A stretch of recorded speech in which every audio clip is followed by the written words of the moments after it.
So, when Mitali had said I'm going to introduce a session just post lunch, I was a bit iffy. But then when I heard what the session was, all my doubts were assailed. Um, our next speaker dons many hats, but the one thing that runs across is storytelling.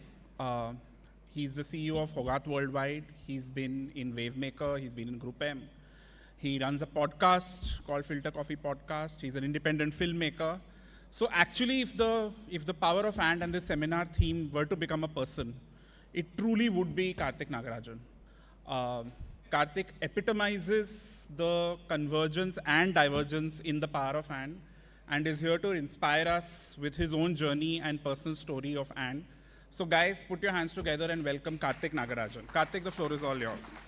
Thanks. MRSI is always special, especially since I started my career in market research. And thanks so much, Siddharth, both for the wonderful, extraordinarily kind words that I need to now live up to. And also for the theme, which I am assuming you were behind along with many others. I love the theme. But before I get to that, when Mitali first called me and she told me, I said, like, great, I'll do a session which is on content, insights, easy peasy. Then she said, no, your session is a palate cleanser. So then I was like, okay, what does that mean? Saying, no, all the other sessions are about these things, which is about insights, research, and all. We wanted your session to be something else. So there's my first lifeboat gone. I have to like actually prepare then to speak. And then she said, no, make it as personal as possible. So that's the second lifeboat gone. So I hope I did take her very seriously on this. I have nothing in this session for the next 20 minutes that I do at work. But it's also slightly liberating, from that perspective, right? And like I said, I think and is a very important part of my life. Vikram, who hired me about a decade and a half before, knows that I didn't. My career has always been like A plus B minus C, all over the place, right? So and has been a very important part of my journey so far. And I thought I'll share with you 5 favorite and stories of mine, and happy to keep it as interactive as possible. And of course, not to mention, this is the post-lunch session, so yeah, let's keep it more conversational. I think that's better. I want to start here. Of course, it's something that we all talk about a lot. We just had a Gen Z quiz, so to say. I think it's a bit of a cliche to say that, hey, listen, this is this generation. I'm part of this generation which had made a call from a STD PCO booth and also worked on Nano Banana last week, right? I think that's not a very large group of people. And I think I'm extraordinarily privileged, like many of us are, to be able to do that. The and factor here, though, is not that, To me, I think if I look back at my journey, my first job was to actually be my first paid gig rather was a market primary research survey, for which I had to go to a PCO booth like this, call someone, make an appointment, go there, and get the survey filled, and then come back, right? Extraordinary learning experience. You learn people, you learn about time, you learn about how to present yourself, and many more things, right? Cut to today, when we are working, we are letting AI play around on server data, on brand lift studies. I think the and factor here for me is it's not from here to there, but this and that, right? To me, I think the and factor is the first principles of this, which doesn't change. The first principles of understanding what research is, understanding what how that shapes businesses, and then transposing that to the technology that we have today, right? The advantage of server data, the advantage of an AI engine, and all of that. So that's one of the biggest and stories for me. I think all of the places that I've been, been very, very fortunate to be at that particular point in time. So that's the first story I wanted to share with you.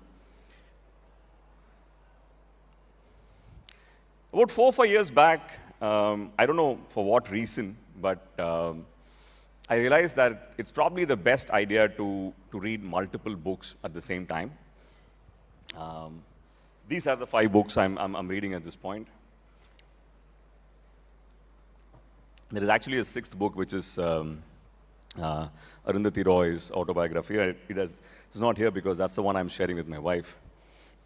These are extraordinary books, and I recommend all of them. Anirudh's book is on the rise of multiple dynasties in the south, which you might not have heard of. Vishy's autobiography is an excellent book. It's an excellent book because it's the only sports biography that I've read which is not chronologically done. You know, he takes different mind models, and each chapter is about that. So in each chapter, he goes from, you know, his first game probably to many other parts in time. Siddhartha's book on cells honestly will give you a very, very different understanding of what we are made of, literally and figuratively. And of course, Paddy Upton's book. How many of you are familiar with Paddy Upton here? Yeah, great, yeah. Extraordinary guy. Has been behind some of the biggest sporting victories, especially of Indian teams. And a fascinating book on how you handle pressure at crunch time and how you work yourself up to be a winning athlete, right? To me, the and factor here is perspective, right? And I don't see these books, and I love that the experience of reading one of these books at the same time enhances your perspective of the other book that you're reading, right? It makes it that much more vivid. And you know, over time, I've come to love that and also benefit from that. To read of the war tools and the war methods that the Chalukya dynasty used, and compare and contrast that when you're reading about how Anand prepared himself for a game, and compare and contrast that with what Paddy Upton says about what your body is capable of and how to manage your mind, and to compare that with what Siddhartha has to say about ourselves, that's just each adding to the other's experience, right? If you don't try it, I'll strongly recommend that you do, and that's the big and factor for me in this story. Of course, like me, Quentin Tarantino's book here is The Palate Cleanser. And that's actually a picture of my washroom. I never thought I'll share that in an auditorium with 500 people in it. And Quentin's book is excellent. It's a great palate cleanser. It's probably the book with most number of expletives that I've ever read. Strongly recommend that as well.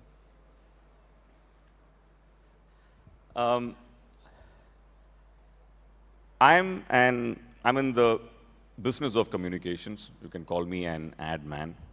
And I'm married to an activist who's a career not-for-profit worker.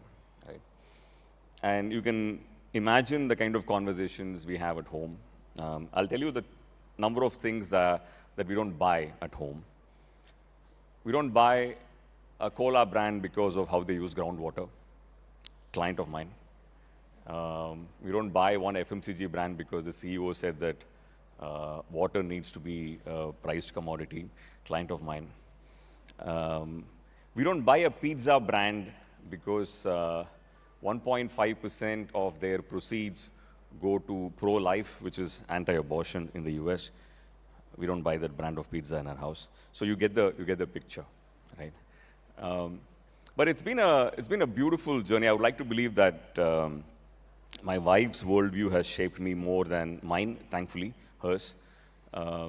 And for me, the and factor of this story is cause and effect, right? What I learned the most by spending time with this person and learning from her life views is that it is extraordinarily difficult but very, very important to do the right thing when nobody is watching. Probably the most difficult thing in the world, if you ask me. But I also learned that, most of us are in industries which are built on the philosophy of growth, right? We really don't have a choice in the matter. You have to be bigger than you were last year. You have to be more than you were last year. But it is possible, even within the confines of the decisions that we make, which are very limited in its scope, given that we're not really saving anybody's lives, to still make a difference, right? I think that's what this and story for me is about. Because of this conflicting, but at the same time, two sides of the same coin sort of a worldview, I have been able to discover more places where I can make a change, right? Whether it is in creating a shoot with a much lesser carbon footprint, or whether it is in creating communications which are much less judgmental and make more people happy than sad. There are so many places than we think there are where you can make a difference, right? So that's the big and story for me here.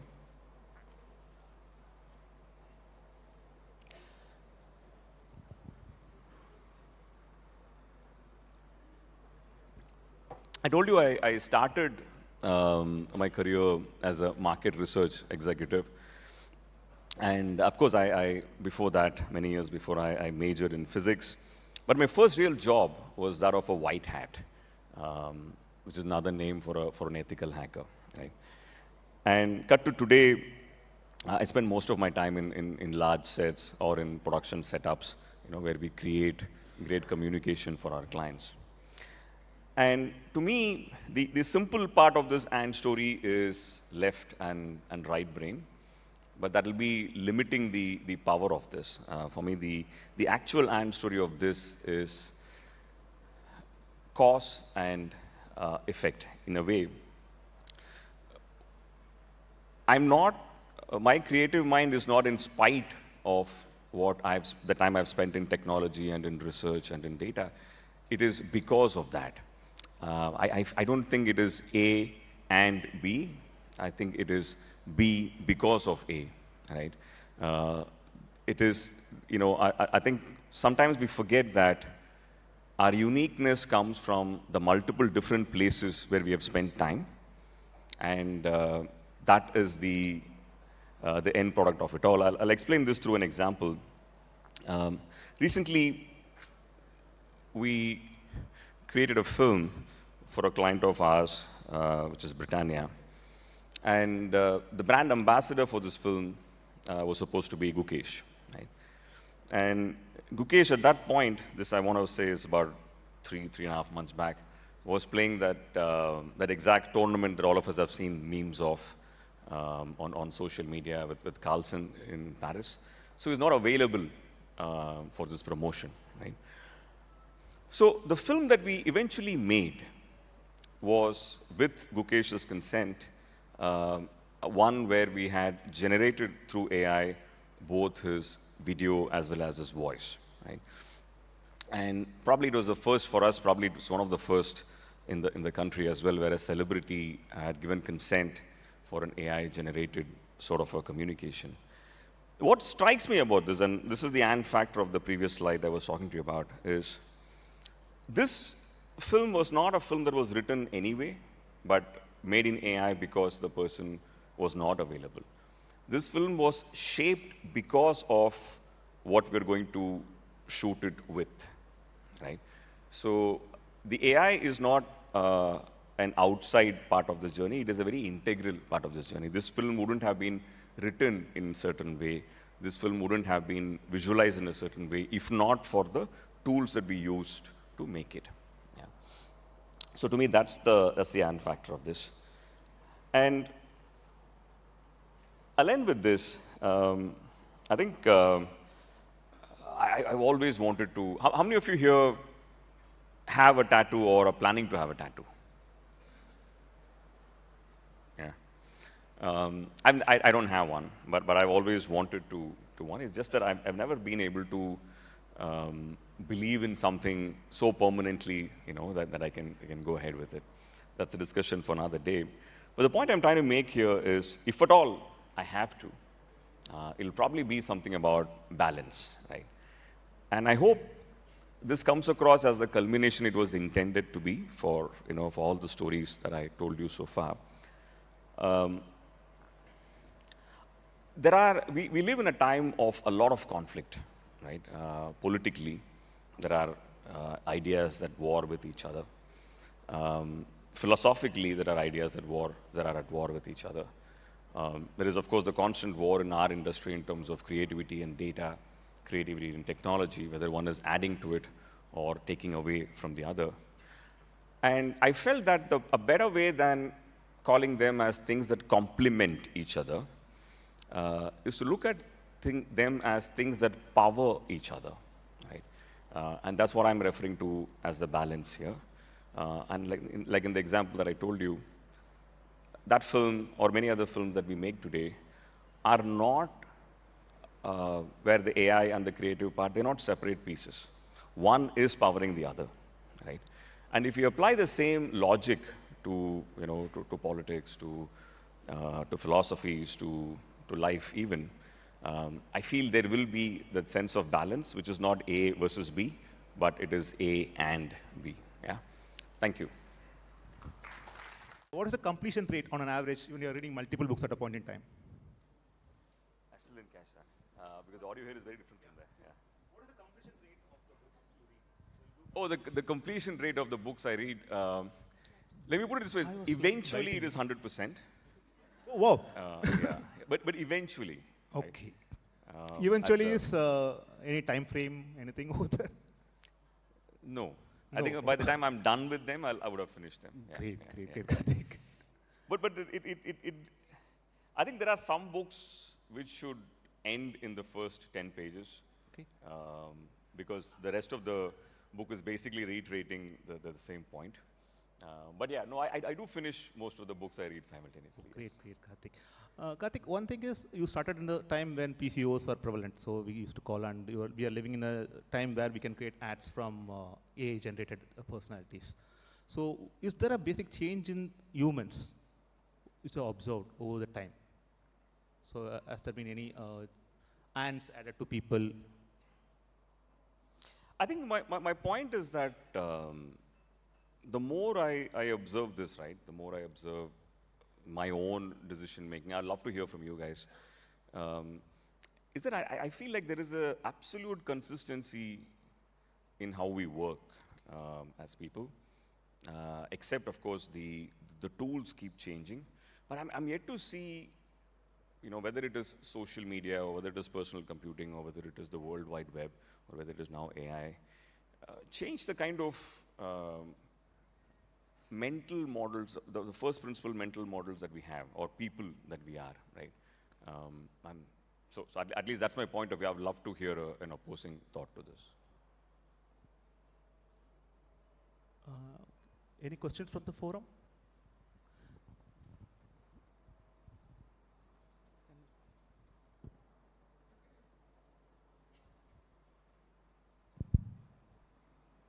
Kartik, you missed out the next generation in your ant, in your own household. How do you handle the and with the next generation? How do you, sorry, say that again? How do you handle the and with the next generation? I think, and I'd love to again hear from you because I'm sure you have, since you asked the question, I'm sure you have a thought on that. But I feel we end up bringing up kids that we end up bringing up ourselves in our kids, I feel. And to me, it's really not an and, but more a ... from that perspective. Something that I would love to change. I would love to bring up a person who has nothing to do with me as an individual. I have 2 daughters. But I think that's our default setting, feels like. Yeah. Kartik, there is a question from the audience. Of the many roles you play, where do you face the most polarizing opposites, and how do you navigate it? Where do I feel is the most what? Polarizing opposites. Of my own roles? Yeah, of okay. your roles. I think it's certainly the amount of time I spend in the washroom reading those books versus my marriage, so to say. And I think that polarizing thing is quite risky. No, I think to be serious, in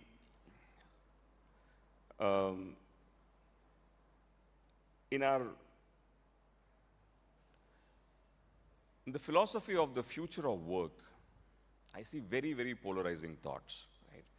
And the difficult perspective of that is all of them are well-intentioned, and I don't think there is a right answer to it. So to me, I think when it comes to creativity,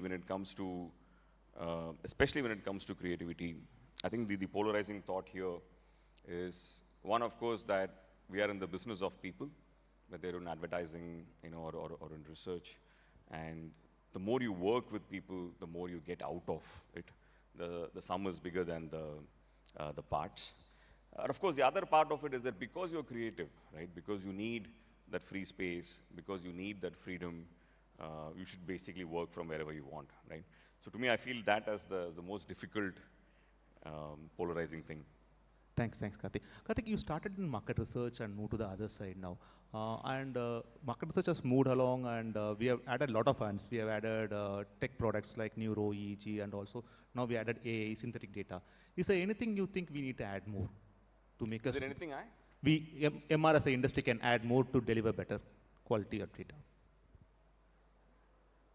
More add from an agenda perspective. Yeah. No, see, to me, I think, like I said, research is home. I started as a primary researcher. I spent a decade in an analyst firm, and then came back to research and in WPP. And I think the constant thread, like I said, across all of it is insights and how you sort of create it. I feel an area where all of us struggle, especially clients in a very big way, is to the actionability of them and what you want to do with the end product of a research exercise, right? I don't think we spend enough time on that as much as we spend on fine-tuning the methods that we arrived at. This is true for creative analytics. This is true for brand studies. This is true for brand lifts, all of that, right? So to me, I think what would be really, really refreshing and very useful to people like me and to everybody else here is to be able to spend time and effort on that and give more perspectives on the actionability part alone of research. Thanks, Kartik. Thank you. Yes, can you pass the... Advertising and content. How is the graphic equalizer play out? I think yes, I got it. Yeah. For those of you who couldn't hear, Vikram's question was advertising and content. How does the graphic equalizer play out? I personally think that one begins where the other ends. I don't think they are the same things, and I think they complement each other really, really well. And of course, there can't be a better and story to it. It is also true that I don't think one can survive without the other, right? In a way, for many years when I was driving content as a practice for GroupM, the best way to describe what we used to do used to be that this is communication beyond advertising, right? And especially at a time today where people really don't trust ads as much as we used to. We love watching ads. We love debating it. We love getting engrossed in it. It's a great form of entertainment. But I think we don't trust them as much as we want consumers to. So that is where I feel the beginning of the content journey starts, right? That's where the content journey begins. Yeah, to me, I think that the yang to advertising's yin. Okay, one more question from the audience, Kartik. Is there a point where we should say no to an and, stop putting and to in our life? Is there any situation or a scenario like that? Stop putting? And.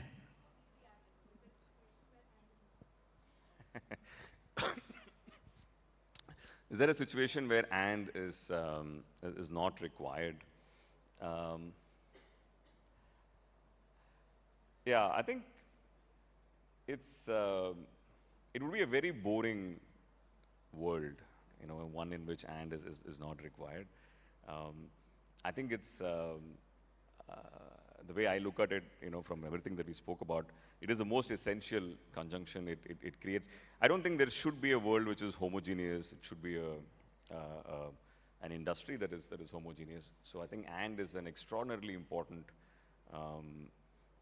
ingredient to the entire story. Thanks, Kartik. Thank you.